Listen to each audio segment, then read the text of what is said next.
Okay students, diffusion और facilitated diffusion के बाद अब हमारा टॉपिक रहेगा ऑस्मोसिस, है ना। पहले एक बार बताओ फिर से, डिफ्यूजन का क्या मतलब है कि डिफ्यूजन में हम किसकी बात करते हैं, मूवमेंट ऑफ सोल्यूट, और सोल्यूट सॉलिड लिक्विड गैस कुछ भी हो सकता है। और ये चीज बताई थी मैंने, सेमी परमेबल मेम्ब्रेन हो भी सकती है, नहीं भी हो सकती, ये मेन बात। फैसिलिटेड डिफ्यूजन में क्या है कि एक कैरियर प्रोटीन इन्वॉल्व होगा चीजों को ट्रांसपोर्ट करने के लिए, एटीपी ऑब्वियसली यूज नहीं होगा, एग्जांपल्स आपको मैंने बता दी। अब आएंगे हम ऑस्मोसिस पे। तो ऑस्मोसिस भी एक पैसिव ट्रांसपोर्ट है, लेकिन इसमें ध्यान क्या रखना है कि ऑस्मोसिस में आप सॉल्वेंट की मूवमेंट की बात करते हो। ऑस्मोसिस में किसकी बात होती है, स्ट्रिक्टली सॉल्वेंट की मूवमेंट की बात करोगे आप, ठीक है, इतना ध्यान में रखना है। तो अब हम आते हैं ऑस्मोसिस पे। तो ऑब्वियसली एक पैसिव ट्रांसपोर्ट है, ये भी टाइप ऑफ पैसिव ट्रांसपोर्ट है, ठीक है, इतना। अब इसको देखो डिफाइन कैसे किया जाता है। Osmosis, it is a type of passive transport या it is a process in which solvent molecules, और हमारी बॉडी में मेन सॉल्वेंट क्या है, हमारी बॉडी किससे बनी है, कौन सा सॉल्वेंट है मेन, वाटर। तो it is a process in which solvent molecules, that is water, move from its region of higher concentration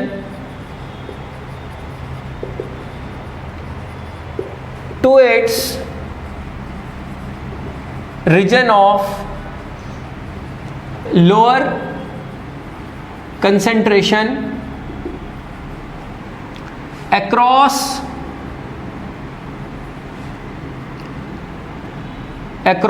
a semi permeable membrane till it reaches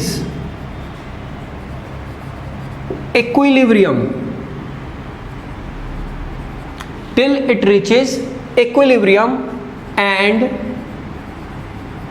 there is no net movement of water, and there is no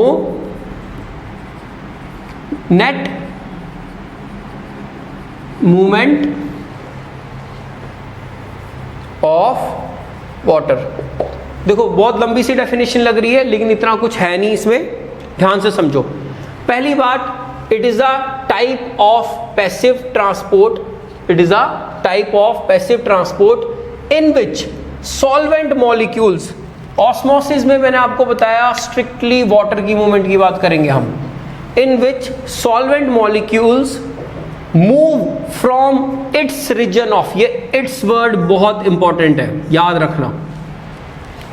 it is a type of passive transport या it is a process in which solvent molecules move from its region of higher concentration to its region of lower concentration across a semi permeable membrane till it reaches equilibrium and there is no net movement of water। ये की words हैं इस definition के, जिसको घुमा फिरा के आपको नीट में क्वेश्चन पूछे जाते हैं। तो पहली बात पैसिव ट्रांसपोर्ट है, याद रखना है। इस प्रोसेस में हम सॉल्वेंट की, वाटर की मूवमेंट की बात करते हैं। और वाटर कैसे मूव करता है, from its region of higher concentration to its region of lower concentration, मतलब जहां पानी की कंसेंट्रेशन ज्यादा होगी, ध्यान रखना, हम और किसी चीज की कंसेंट्रेशन की वो नहीं सोचेंगे इसमें, पानी की कंसेंट्रेशन या जहां पानी की क्वांटिटी, नेट क्वांटिटी या फ्री वाटर मॉलिक्यूल्स, याद रखो वर्ड्स मेरे, जहां वाटर के फ्री वाटर मॉलिक्यूल्स ज्यादा होंगे, मतलब वहां पे पानी की कंसंट्रेशन ज्यादा है, और जहां वाटर के फ्री मॉलिक्यूल्स कम होंगे मतलब वहां वाटर की कंसंट्रेशन कम है। तो जहां पे मॉलिक्यूल ज्यादा है वहां से मॉलिक्यूल्स जाएंगे जहां पे कम है। और देखो अब पानी है, पानी अगर दो सॉल्यूशंस आप अलग कर रहे हो तो बीच में कोई बाउंड्री होनी चाहिए, बीच में सेमी परमेबल मेम्ब्रेन होनी चाहिए। अगर सेमी परमेबल मेम्ब्रेन नहीं होगी वो तो सारा मिक्स हो जाएगा। तो ये ऑस्मोसिस वाला कंसेप्ट ही पॉसिबल नहीं है without a semi permeable membrane. मतलब सेमी परमेबल मेम्ब्रेन के बिना आप ऑस्मोसिस की बात नहीं कर सकते। डिफ्यूजन में कर सकते हो, बताया है मैंने कहां पे कर सकते हो, एग्जांपल्स दी हैं, लेकिन ऑस्मोसिस में सेमी परमेबल मेम्ब्रेन होनी ही चाहिए, क्योंकि हम बता रहे हैं पानी जहां ज्यादा है और जहां पानी कम है वहां से पानी जाएगा कम की तरफ। अब दोनों में एक बाउंड्री होगी तभी तो कम ज्यादा की बात कर पाओगे आप। ठीक है, ये हो गया टिल इट रीचेस इक्विलिब्रियम, मतलब जब तक, ये पानी की मूवमेंट कब तक चलेगी, जब तक दोनों जगह पे पानी के मॉलिक्यूल्स, फ्री वाटर मॉलिक्यूल्स बराबर नहीं हो जाते।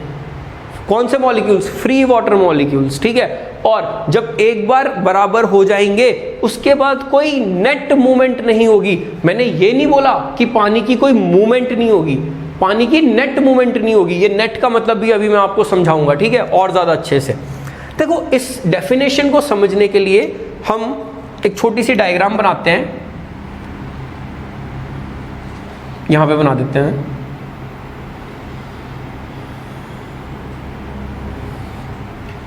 ये एक बीकर है, ये बीच में एक सेमी परमेबल मेम्ब्रेन है। ठीक है, समझ आ गया। यहां पे सॉल्यूशन ए है और यहां पे सॉल्यूशन बी है। और आपको पता है एक सॉल्यूशन में क्या होता है, सॉल्वेंट और सॉल्यूट। तो समझ लो इस सॉल्यूशन में 1000 वाटर मॉलिक्यूल्स थे और इस सॉल्यूशन में भी 1000 वाटर मॉलिक्यूल्स थे। ठीक है, लेकिन यहां पे 100 शुगर मॉलिक्यूल्स थे और यहां पे 200 शुगर मॉलिक्यूल्स थे। तो मुझे बताओ वाटर की कंसंट्रेशन ज़्यादा कहाँ है। देखो इसमें तो आप ये बता दोगे कि यहाँ पे 1000 पानी है, 100 शुगर है। अगर नहीं भी बता पाओगे, देखो जो मर्जी दिया हो, मतलब कोई भी कंसंट्रेशन या कोई भी क्वांटिटी दी हो वाटर और शुगर की, आपको नेट मूवमेंट की कहाँ से पानी कहाँ जाएगा वो समझने के लिए आपको मैंने बताया था फ्री वाटर मॉलिक्यूल्स पता होने चाहिए। तो फ्री वाटर मॉलिक्यूल्स हम कैसे निकालते हैं कि अगर 1000 मॉलिक्यूल्स वाटर के हैं उसमें से 100 शुगर के हैं, तो 100 मॉलिक्यूल्स जो शुगर के होंगे वो 100 मॉलिक्यूल्स पानी के साथ बॉन्ड बना देंगे। नेट वाटर कितना बचा? 900। समझ आ गया आपको? तो जो फ्री मॉलिक्यूल्स हैं वो कितने हैं, इसको माइनस करेंगे तो 900 फ्री मॉलिक्यूल्स आएंगे वाटर के, और यहां पे 200 जो है शुगर के मॉलिक्यूल्स थे, उन 200 ने 200 वाटर मॉलिक्यूल्स के साथ बॉन्ड बना दिया होगा। फ्री कितने रह गए होंगे? 800 फ्री रह गए। ठीक है, ऐसे हम पहले फ्री वाटर निकालते हैं, तभी हम बता सकते हैं कि फ्री वाटर ज्यादा कहां पे है। अब हम ये बोल सकते हैं कि नेट मूवमेंट कहां पे होगी। नेट मूवमेंट से पहले मैं ये चीज बताता हूं आपको कि ऐसा सोल्यूशन, एक देखो, एक में फ्री वाटर ज्यादा है, एक में फ्री वाटर कम है। इन सॉल्यूशंस के लिए हमने कुछ टर्म्स बनाई है। जहां पे फ्री वाटर ज्यादा है मतलब वो जो है वहां पे सल्यूट की कंसंट्रेशन कम है ना। जहां फ्री वाटर ज्यादा है मतलब सल्यूट की कंसंट्रेशन कम है। जहां पे सल्यूट की कंसंट्रेशन ज्यादा होगी फ्री वाटर ऑटोमेटिकली कम हो जाएगा। और हमें पता है जहां सल्यूट की बात करते हैं उसके लिए वर्ड यूज करते हैं हम टोनिक, या कंसंट्रेटेड चीज के लिए वर्ड यूज करते हैं टोनिक। कुछ टर्म्स सिखाने जा रहा हूं आपको, ध्यान से समझो, इससे ना काफी चीजें और हमारी रिलेटेड है ऑस्मोसिस से रिलेटेड। ये सोल्यूशन में फ्री वाटर ज्यादा है तो ये सोल्यूशन हुआ डाइल्यूट सोल्यूशन। पहली बात, this is a dilute solution. यहां पे फ्री वाटर कम है मतलब सल्यूट की कंसंट्रेशन ज्यादा है, तो ये सोल्यूशन हुआ कंसेंट्रेटेड सोल्यूशन। ध्यान से समझो, सारे क्वेश्चंस आपके फ्यूचर में इससे निकलने वाले हैं। Concentrated solution. अब जो डाइल्यूट सोल्यूशन है उसको एक टर्म हम और देते हैं डाइल्यूट जो वर्ड है ये हमने पानी को दिमाग में रख के दिया कि यहाँ पे पानी ज्यादा है तो ये डाइल्यूट है, यहाँ पानी कम है तो ये कंसेंट्रेटेड है। लेकिन सल्यूट को दिमाग में रखते हुए भी हम एक टर्म दे सकते हैं, जहां पे कंसेंट्रेशन कम हो, किसकी, सल्यूट की या पानी की ज्यादा, तो इसको बोल देते हैं हम हाइपोटोनिक सॉल्यूशन। हाइपोटोनिक, हाइपो का मतलब कम, टोनिक जो है ये हम सल्यूट के साथ जो है कंपेयर करते हैं, तो मतलब जहां सल्यूट कम हुआ वो हाइपोटोनिक सॉल्यूशन है। बस ये याद कर लो, सारा ऑस्मोसिस आपको समझ आ जाएगा। और जहां कंसेंट्रेटेड है मतलब सल्यूट की कंसेंट्रेशन ज्यादा है, तो इसको बोलेंगे हम हाइपरटोनिक सॉल्यूशन। इसको क्या बोलोगे आप, हाइपरटोनिक सॉल्यूशन। इतना समझ आ गया। तो हमने एक बीकर लिया जिसमें दो सॉल्यूशंस हैं which are separated by a semi permeable membrane. एक सॉल्यूशन में 1000 वाटर के मॉलिक्यूल है, 100 शुगर के मॉलिक्यूल है, और दूसरे सॉल्यूशन में 1000 वाटर के मॉलिक्यूल है, 200 शुगर के मॉलिक्यूल है। अब कौन सा डाइल्यूट है, कौन सा कंसेंट्रेटेड है, ये सीधा एक मतलब ऐसे आइडिया लगाने से बेटर है कि आप पहले फ्री वाटर मॉलिक्यूल्स निकाल लो। तो 100 शुगर के मॉलिक्यूल्स ने 100 वाटर मॉलिक्यूल्स के साथ बॉन्ड बना दिया, तो बचे कितने, 900। तो 900 जो है वो फ्री वाटर मॉलिक्यूल्स है। यहाँ पे 200 शुगर मॉलिक्यूल्स ने 200 वाटर मॉलिक्यूल्स के साथ बॉन्ड बना दिया, बचे कितने, 800। 800 फ्री वाटर मॉलिक्यूल्स है। जहां पे पानी ज्यादा है वो डाइल्यूट सोल्यूशन है, और डाइल्यूट सोल्यूशन के लिए हम हाइपोटोनिक सोल्यूशन भी बोल सकते हैं, क्योंकि ऑब्वियसली वहां पे सल्यूट की कंसेंट्रेशन कम है, इसलिए हाइपो वर्ड यूज हो गया। जो कंसेंट्रेटेड सोल्यूशन है उसमें सल्यूट की कंसेंट्रेशन ज्यादा है, इसलिए इसको हमने हाइपरटोनिक सोल्यूशन बोल दिया। इतना समझ हो गया। तो ये देखो, अब सॉल्वेंट की मूवमेंट की बात करेंगे तो ऑस्मोसिस में जो वाटर मॉलिक्यूल्स हैं वो मूव करेंगे, सल्यूट कभी भी मूव नहीं करेगा ऑस्मोसिस में। इतना समझ आ गया। From its region of higher concentration to its region of lower concentration, मतलब पानी यहां से, यहां पे फ्री वाटर मॉलिक्यूल ज्यादा है, मतलब यहां से यहां जाएंगे, है ना। कब तक जाएंगे, across a semi permeable membrane जाएंगे। कब तक जाएंगे, टिल इट रीचेस इक्विलिब्रियम, जब तक इक्विलिब्रियम नहीं आ जाता। और इक्विलिब्रियम का मतलब क्या है, यहां से एक मॉलिक्यूल यहां जाएगा, यहां कितने हो जाएंगे, 899, यहां हो जाएंगे 801। 10 मॉलिक्यूल्स यहां गए, 20 यहां गए, 30 यहां गए, 40 यहां गए, 50 यहां गए। लेकिन जब 50 मॉलिक्यूल्स यहां चले जाएंगे, देखो फिर क्या हो जाएगा, अगर यहां से 50 मॉलिक्यूल्स यहां चले गए तो यहां पे हो जाएंगे 850 और यहां भी हो जाएंगे 850। तो ये आ गया इक्विलिब्रियम। वाटर के जो फ्री मॉलिक्यूल्स की कंसेंट्रेशन है दोनों सॉल्यूशंस में सेम आ गई। ये समझ आ गया ना। यहां पे 900 फ्री वाटर मॉलिक्यूल्स थे, 1 गया, 2 गए, 10 गए, 20 मॉलिक्यूल्स गए पानी के, 30, 40, 50। लेकिन जैसे ही 50 मॉलिक्यूल्स चले गए तो यहां पे 850 बचे और ये 50 मॉलिक्यूल्स बढ़ के ये 850 हो गया। तो दोनों की जो नेट अब फ्री वाटर की मॉलिक्यूल की क्वांटिटी है वो सेम है, तो मतलब इक्विलिब्रियम आ गया। यहां तक खत्म है। अब क्या, इसके बाद कोई पानी यहां नहीं जाएगा। देखो वाटर मॉलिक्यूल इसके बाद भी जाएगा, लेकिन नेट मूवमेंट नहीं होगी। ये नेट वर्ड बहुत इंपॉर्टेंट है। नेट मूवमेंट क्यों नहीं होगी, क्योंकि अगर एक वाटर मॉलिक्यूल यहां से यहां गया तो यहां पे 851 हो जाएगा और यहां पे 849 हो जाएगा।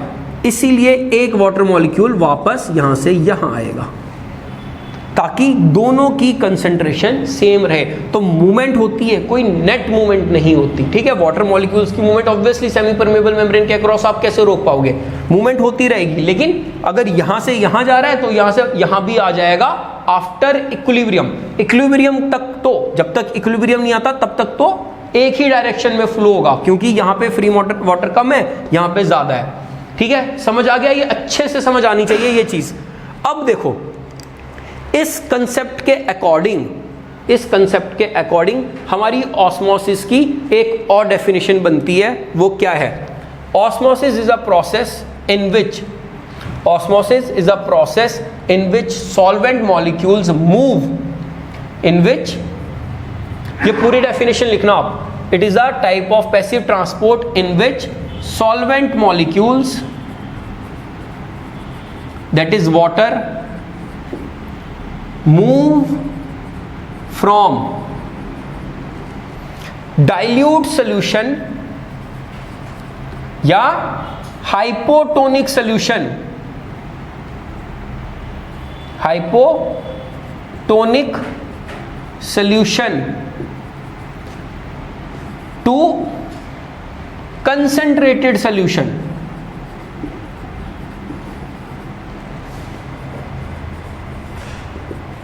यहां इसको क्या बोलते हैं हम? Hypertonic solution. तो याद रखना, ऑस्मोसिस में पानी हमेशा हाइपोटोनिक टू हाइपरटोनिक जाता है। जहां पे वाटर की कंसंट्रेशन ज्यादा है, सल्यूट की कंसंट्रेशन कम है, वो था हाइपोटोनिक सोल्यूशन। तो पानी हमेशा hypotonic solution to hypertonic solution जाएगा। ठीक है, ये हमारी दूसरी डेफिनेशन बन जाती है ऑस्मोसिस की, याद रखनी है। तो पानी हमेशा कहां से कहां मूव करेगा? हाइपो टू हाइपर, याद रखना। ये हो गई हमारी ऑस्मोसिस और उससे डेफिनेशन से जो आपको नेट चीजें जो है ढंग से पता होनी चाहिए। अब देखो, अब हमारा इसमें क्या टॉपिक बनता है, कुछ केसेस हैं कि अगर हम एक चीज और याद रखना, ये जो हाइपोटोनिक और हाइपरटोनिक है ये हमेशा हम कंपैरिजन में लेते हैं। आप रैंडमली किसी को हाइपर या हाइपो नहीं बता सकते, क्योंकि जब आप दोनों को कंपेयर करोगे तब आपको समझ आएगा कि फ्री वाटर ज्यादा कहाँ है, फ्री वाटर कम कहाँ है। अगर सीधे पे बोल दूंगा इस सोल्यूशन में, समझ लो इस सोल्यूशन को मैं हटा देता हूं, मैं ये बोलता कि इस सोल्यूशन में 800 फ्री वाटर मॉलिक्यूल है, तो आप क्या बोलते हैं? हाइपर बोलते हैं, हाइपो बोलते हैं? कुछ नहीं बोल सकते आप। क्यों? क्योंकि आप कंपेयर नहीं कर रहे। तो ये हाइपोटोनिक और हाइपरटोनिक सोल्यूशन जो है ये हम कंपैरिजन में टर्म यूज कर सकते हैं, खाली एक सोल्यूशन के लिए हाइपो या हाइपर वर्ड यूज नहीं करते हम। ठीक है, इतना समझ आ गया?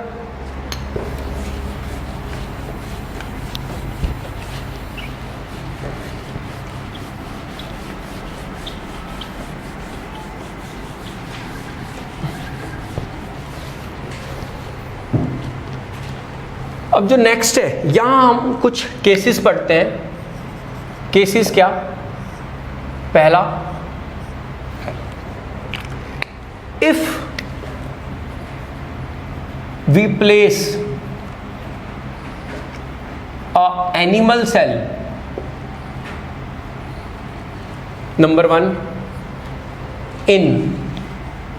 if we place a animal cell in hypotonic solution, if we place a animal cell in hypotonic solution, तो क्या होगा? देखो, अगर ये एक बीकर है जिसमें कुछ फ्लूइड पड़ा है और ये एक एनिमल सेल बना दिया मैंने, ठीक है, ये एक एनिमल सेल बना दिया मैंने, इतना समझ आ गया? अब मैं बोल रहा हूं कि मैंने एक एनिमल सेल को एक हाइपोटोनिक सॉल्यूशन में डाला है, मतलब इस सॉल्यूशन को मैं क्या बोल रहा हूं? इस सॉल्यूशन को मैं बोल रहा हूं हाइपोटोनिक सॉल्यूशन।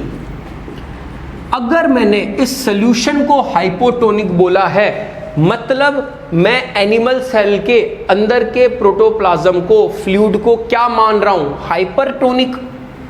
मैंने बता दिया आपको कि ये कंपैरिजन में ही टर्म जो है यूज की जा सकती है। तो ये मतलब हो गया हाइपरटोनिक, जो है अंदर क्या आ गया? सेल के अंदर जो एनवायरनमेंट है वो हाइपरटोनिक है ना? देखो, मतलब ये आप सिंपल सी, अगर आप एक पानी में सेल डाल दोगे तो ऑब्वियसली पानी में तो कोई सॉल्यूट है नहीं खास, है ना? तो मतलब पानी तो हाइपोटोनिक हो गया और सेल जो है वो हाइपरटोनिक हो गया। लेकिन अगर आप उसी एनिमल सेल को एक अच्छे खासे, मतलब पानी में आपने बहुत सारा नमक डाल दिया, मतलब बहुत ही ज्यादा नमक डाल दिया, तो बिल्कुल खारा हो गया।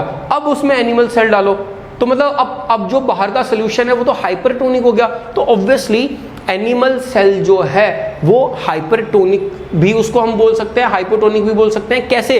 कि आप किस सोल्यूशन में डाल रहे हो। तो अगर सोल्यूशन मैंने बोल दिया हाइपोटोनिक है, मतलब एनिमल सेल की कंसंट्रेशन जो अंदर की है वो हाइपरटोनिक है ना? ये कंपैरिजन वाली बात आ गई। और अब मुझे बताओ इस एनिमल सेल के साथ क्या होगा? ऑब्वियसली ऑस्मोसिस होगी। कौन सी ऑस्मोसिस होगी? पानी अंदर से बाहर आएगा या बाहर से अंदर जाएगा। और मैंने आपको बताया है कि ऑस्मोसिस हमेशा कैसे होती है, हाइपोटोनिक टू हाइपरटोनिक, क्योंकि बाहर मतलब फ्री वाटर मॉलिक्यूल ज्यादा होंगे, अंदर कम होंगे। तो हमारी और जो हमारी सेल मेम्ब्रेन है वो एक सेमी परमेबल मेम्ब्रेन की तरह एक्ट करेगी। तो पानी बाहर से अंदर जाएगा, पानी बाहर से अंदर जाएगा, इसको बोलते हैं हम एंड ऑस्मोसिस। तो जब हम एक एनिमल सेल को हाइपोटोनिक सॉल्यूशन में रखते हैं तो क्या होता है, and osmosis occurs. And osmosis है तो ऑस्मोसिस ही, लेकिन एक होता है पानी सेल के अंदर जाना, उसके लिए टर्म यूज होती है एंड ऑस्मोसिस। जब सेल में से पानी बाहर जाएगा तो हम बोलेंगे एक्सऑस्मोसिस। तो एंड ऑस्मोसिस अकर्स जब भी एक एनिमल सेल को आप हाइपोटोनिक सॉल्यूशन में रखोगे तो एंड ऑस्मोसिस होगी। अब एंड ऑस्मोसिस होने के कारण अंदर क्या होगा, पानी जमा होने लगेगा और जो सेल है वो स्वेल करना स्टार्ट हो जाएगा, है ना। सेल स्वेल्स और फाइनली इतना पानी अंदर चला जाएगा कि जो हमारी डेलिकेट सेल मेम्ब्रेन है वो रप्चर हो जाएगी। तो cell membrane ruptures, cell membrane ruptures, ये कंडीशंस याद रखनी है, ठीक है। बस ये याद रखो, आपको बाद में कुछ भी बोला जाए कि इस सेल को हमने हाइपर में डाल दिया, एनिमल सेल को हमने इसमें डाल दिया, हमें बताओ क्या होगा। तो बस कंसेप्ट की बात है कि अगर एक एनिमल सेल को हाइपोटोनिक सॉल्यूशन में डाल रहे हो, मतलब जो सेल है वो हाइपरटोनिक है, तो ऑब्वियसली एंडोस्मोसिस होगी, पानी बाहर से अंदर जाएगा। एंडोस्मोसिस होगी तो सेल तो फूलेगा, सेल फूलने से और अंदर पानी कंटिन्यूसली ऐड होने से जो सेल मेम्ब्रेन है वो रप्चर हो जाती है। ये एनिमल सेल में होता है। उसके बाद दूसरा केस है कि if we place a animal cell in hypertonic solution. अब एनिमल सेल को हमने कहां डाल दिया, हाइपरटोनिक सॉल्यूशन में, ठीक है। वही ये बीकर आ गया, ये सारा फ्लूइड आ गया, सॉल्यूशन आ गया। कौन सा सॉल्यूशन, हाइपरटोनिक वाला। और ये हमने बना दिया अब अंदर एक एनिमल सेल। अब मैंने सॉल्यूशन को बोल दिया हाइपरटोनिक, सॉल्यूशन को बोला हाइपरटोनिक सॉल्यूशन। तो मुझे ये बताओ, अगर सॉल्यूशन हाइपरटोनिक है तो एनिमल सेल क्या हो गया, हाइपोटोनिक।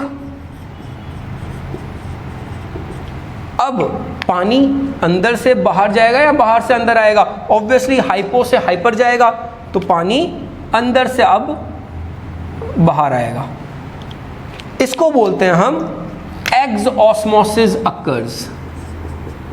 एक्सऑस्मोसिस अकर्स।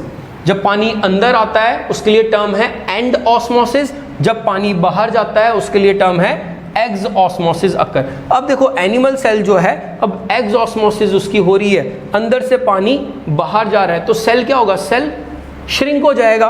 तो यहां बोलते हैं सेल श्रिंक्स। ये दो केसेस हो गए हमारे कि अगर एक एनिमल सेल को हम हाइपोटोनिक सॉल्यूशन में रखें और एक हाइपरटोनिक सॉल्यूशन में रखें तो उसके साथ क्या होगा। अब हम करेंगे कि अगर एक प्लांट सेल को, अभी एनिमल सेल का हो गया, अगर एक प्लांट सेल को हम हाइपो में रखते हैं और हाइपर में रखते हैं तो एक प्लांट सेल के साथ क्या होता है, वहां पे कंडीशन जो है थोड़ी अलग हो जाएगी। क्यों, प्लांट सेल में क्या डिफरेंट है, प्लांट सेल में सेल मेम्ब्रेन के बाहर एक सेल वॉल है, उसकी वजह से वहां पे कुछ डिफरेंट प्रोसेसेस होते हैं। ठीक है, अब हम करते हैं प्लांट सेल वाला।